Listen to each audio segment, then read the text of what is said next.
जतिन, सबसे पहले आप बताइए आपके ट्रेडिंग आइडियाज क्या रहेंगे?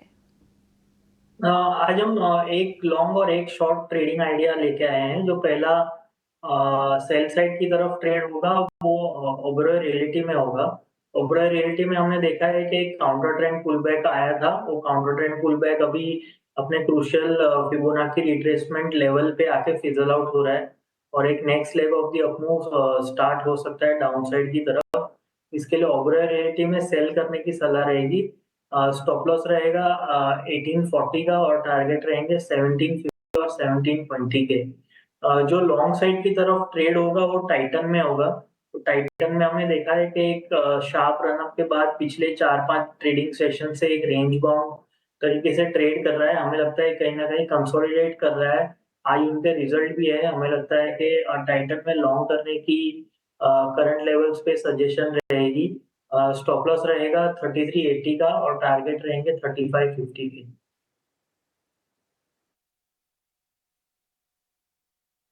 तो ये है सलाह जतिन जी की तरफ से। टाइटन में आप तेजी करके चल सकते हैं 3550 के लक्ष्य के लिए। अवनी जी, आपकी तरफ से ट्रेडिंग आइडियाज क्या होंगे?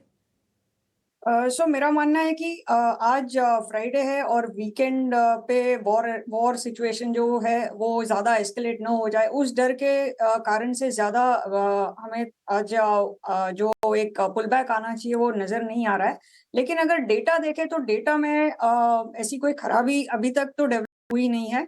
इंडिया विक्स थोड़ा-सा बिल्कुल चला है ऊपर की तरफ, लेकिन अगर आप सुबह से अभी तक का जो एडिशन देखें तो मेरे हिसाब से 24,800 25,000 के कॉल्स में काफ़ी एडिशन है। तो हम ये नहीं मान सकते कि ये सिर्फ़ सेलिंग है, ये बाइंग भी हो सकता है क्योंकि इंडिया विक्स में बढ़ोतरी है। यहाँ से मेरे दोनों ही जो पिक्स रहेंगे वो बाय साइड पे रहेंगे और वो भी थोड़े से हाई बीटा स्टॉक्स है। पहला पिक रहेगा भारती एयरटेल, जो हमने 2 दिन पहले भी रिकमेंड किया था। कल उसमें एक अच्छी उछाल हमें देखने मिली थी और आज मार्केट के साथ-साथ इसमें थोड़ी-सी प्रॉफिट बुकिंग ही हमें नज़र आ रही है, तो हमें फिर से मौका मिल रहा है इस स्टॉक में एंटर करने का। 1490 से 1490 के करीबन आए या इवन अभी करंट भाव से लेके नीचे तक, वहाँ पे हम इसमें एंट्री कर सकते हैं। आज ये स्टॉक हम लेके जा सकते हैं। ऊपर की तरफ 1540 और 1600 ये 2 इसके लक्ष्य रहेंगे और नीचे 1450 का स्टॉप लॉस लगाना है। तो रिस्क रिवॉर्ड इसमें बेहतरीन है, तो इस स्टॉक में हम एंटर कर सकते हैं। और मेरा दूसरा पिक रहेगा आईओसी। तो आईओसी में हमने देखा है कि एक ब्रेकआउट आया था 174 के लेवल पे बहुत लंबे कंसोलिडेशन के बाद में, ऑलमोस्ट 2 महीने के कंसोलिडेशन के बाद में। उसके बाद स्टॉक ने हाई बनाया था 186 का और वहाँ से ये पूरा रिट्रेसमेंट हो चुका है इसका ब्रेकआउट लेवल तक, नीचे 174 तक। और अब यहाँ से फ्यूचर्स में लॉन्ग एडिशन नज़र आ रहा है। ऑप्शंस में बाइंग नज़र आ रही है, 190 के कॉल में काफ़ी ओपन इंटरेस्ट बिल्डअप हो रहा है और ये ओवरऑल जो टेक्निकल एंड डेरिवेटिव डेटा जो सजेस्ट कर रहा है, मेरे हिसाब से इस बार अब ये फ़रवरी का जो हाई था 190 का, वहाँ तक चल सकता है। तो पूरी तैयारी है इस स्टॉक की एक अच्छे उछाल देने की कोशिश रहेगी। तो इसमें हम लॉन्ग ट्रेड बना के जा सकते हैं 177 से 178 के लेवल के बीच में। 190 का इसका टारगेट रहेगा एंड 172 का इसमें स्टॉप लॉस लगा के रखेंगे। बिल्कुल, आईओसी पर नज़र रखिए। और अवनी, आपने सही कहा कि यहाँ पर ऑप्शन के लिहाज से भी ट्रेड काफ़ी अच्छा बन रहा है, क्योंकि थोड़ी देर पहले हमारे साथ अक्षय भागवत भी जुड़े थे और उन्होंने आईओसी का ऑप्शन ट्रेड 190 का ही सुझाया था, जैसा कि आप भी बात कर रही थी। तो अगर ऑप्शन का ट्रेड लेना है तो आप वो स्ट्रैटेजी भी अपना सकते हैं, और अगर फ्यूचर्स या कैश में आपको लेना है तो उसके लिए लेवल्स आपको बता दिए हैं। 190 के टारगेट के लिए आप यहाँ पर तेजी करके चलिए। 172 का होगा स्टॉप लॉस। आज स्टॉक नीचे है, लेकिन एंट्री लेवल के लिए अभी फिलहाल सही मौके बन रहे हैं आईओसी में। और दूसरा स्टॉक होगा भारती एयरटेल का 1540 से 1600 के लक्ष्य के लिए आप यहाँ पर तेजी करके चल सकते हैं।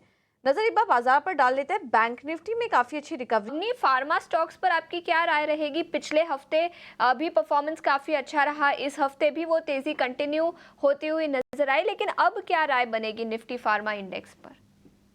गुड आफ्टरनून अश्लेषा जी और सारे दर्शकों को भी मेरा गुड आफ्टरनून।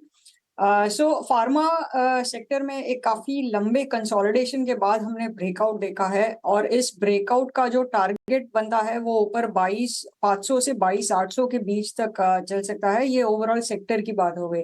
तो अब इन सेक्टर में जो सारे स्टॉक्स जो चल रहे हैं, तो ग्रैन्यूल्स डेफिनेटली एक वेरी स्ट्रॉन्ग परफॉर्मिंग स्टॉक रहा है। सबसे अच्छा मूव ग्रैन्यूल्स में आया है, फॉलोड बाय सन फार्मा। और अब यहाँ से जो सारे स्टॉक्स चल सकते हैं फार्मा सेक्टर से, उनमें से एक है सिप्ला। सिप्ला में अच्छा मूव आ सकता है यहाँ से।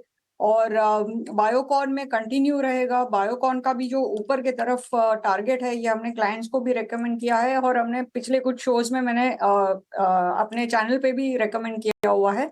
तो इसका 385 का टारगेट है, वहां तक ये फिर से चलेगा।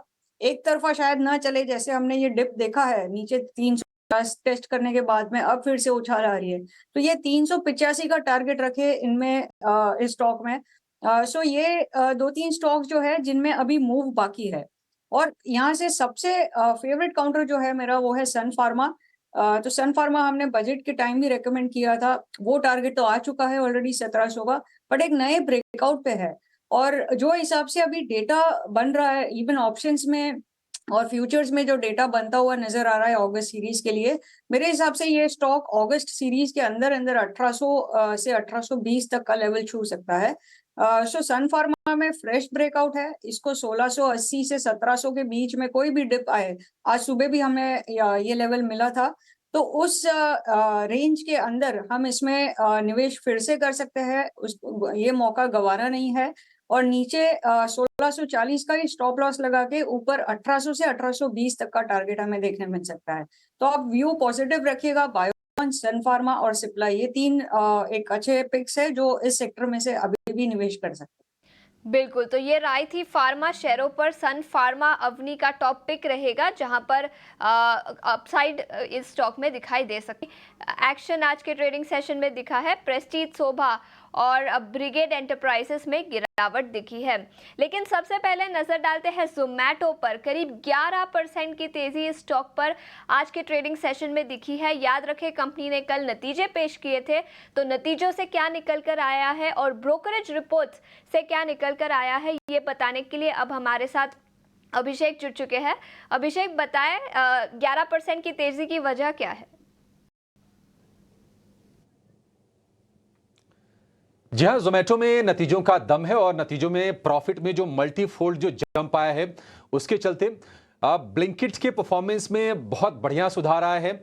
इसके चलते भी ब्रोकरेजेस का कॉन्फिडेंस शेयर को लेकर बढ़ा है और उसके चलते आज हम देख रहे हैं कि शेयर में आज इंट्राडे में 14-15% शेयर ऊपर था। 278-79 रुपए के आसपास का इसने हाई बना है। रिकॉर्ड ऊंचाई पर पहुंच गया है जोमेटो का शेयर। नतीजों की बात करें तो बहुत ही स्ट्रांग परफॉर्मेंस जोमेटो ने दिखाई है और मुनाफा 2 करोड़ से बढ़कर 253 करोड़ रुपए पर पहुंच गया है। ईयर ऑन ईयर की ये फिगर है। ऑपरेशन से आय की बात करें तो 74% के आसपास का उछाल आया है और ये पहुंच गया है 4,206 करोड़ रुपए पर। ग्रॉस ऑर्डर वैल्यू यानी कि जीओबी 53% का उछाल है और ये पहुंच गया है 15,455 करोड़ रुपए के आसपास। ईयर ऑन ईयर ये भी फिगर है।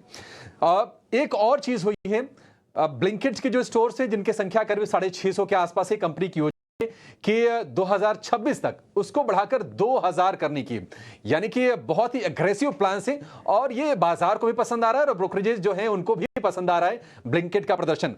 अगर हम देखें तो अलविंदर ढींडसा जो कि ब्लिंकिट के सीईओ, उनका कहना है कि हम अपने जो कहते हैं ना कि जो परंपरागत जो कैटेगरीज होती हैं, फूड वाले, वेजिटेबल वाले, उनसे आगे बढ़कर वो काफी नई कैटेगरीज उन्होंने इंट्रोड्यूस की है और उसके चलते ब्लिंकिट की परफॉर्मेंस सुधार आया है। इलेक्ट्रॉनिक्स, ब्यूटी और मेकअप प्रोडक्ट्स, इसके अलावा टॉयज, गेम्स, ये कुछ नई कैटेगरीज हैं जो ब्लिंकिट के परफॉर्मेंस को लीड करते हुए दिख रहे हैं।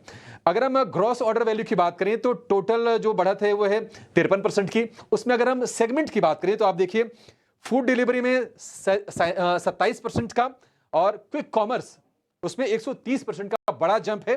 गोइंग आउट में भी 106% का उछाल हम देख रहे हैं। अगर हम ब्रोकरेजेस की बात करें तो कई सारे ब्रोकरेजेस की रिपोर्ट आई है, लेकिन उसमें सीएलएसए आपको सबसे दिखेगा। 350 के टारगेट हैं सीएलएसए के। पहले जो टारगेट था वो था 248 रुपए का, आप ये बढ़ते हुए देख रहे हैं। इसके अलावा नुआमा, नोमुरा, साथ साथ सिटी, मॉर्गन स्टैनली, तमाम ब्रोकरेजेस ने, जितने भी ब्रोकरेज हाउसेस हैं, सबका कन्विक्शन बरकरार है जोमेटो के शेयर पर और सबके टारगेट बढ़ते हुए दिखाई दिए हैं। शेयर के चाल की बात करें, आपको याद होगा ठीक 1 साल पहले 80-85 रुपए का भाव था, अब 260 रुपए के आसपास 270 रुपए पहुंच गया जोमेटो का शेयर। आज 10% तो ऊपर है ही, लेकिन 1 महीने में 24%, 6 महीने में 80% और साल भर में शेयर हो गया है 3 गुना। 204% का रिटर्न दिया है जोमेटो ने। तो ब्लिंकिट ड्राइव कर रहा है जोमेटो को, जिसका कि एक्विजिशन जोमेटो ने 2022 में किया था और उसकी परफॉर्मेंस बहुत ही जबरदस्त निकल के आ रही है और हम देख रहे हैं जोमेटो को बहुत अच्छे सपोर्ट कर रहा है वो। बिल्कुल, तो ब्लिंकिट का परफॉर्मेंस काफी अच्छा रहा है, जिसके चलते जोमेटो के प्रॉफिटेबिलिटी पर भी पॉजिटिव इंपैक्ट दिखा। शानदार 11% की तेजी इस स्टॉक पर केवल लास्ट के ट्रेडिंग सेशन में दिखी है और पिछले कुछ महीनों और सालों की बात करें तो भी स्टॉक का परफॉर्मेंस काफी अच्छा रहा है।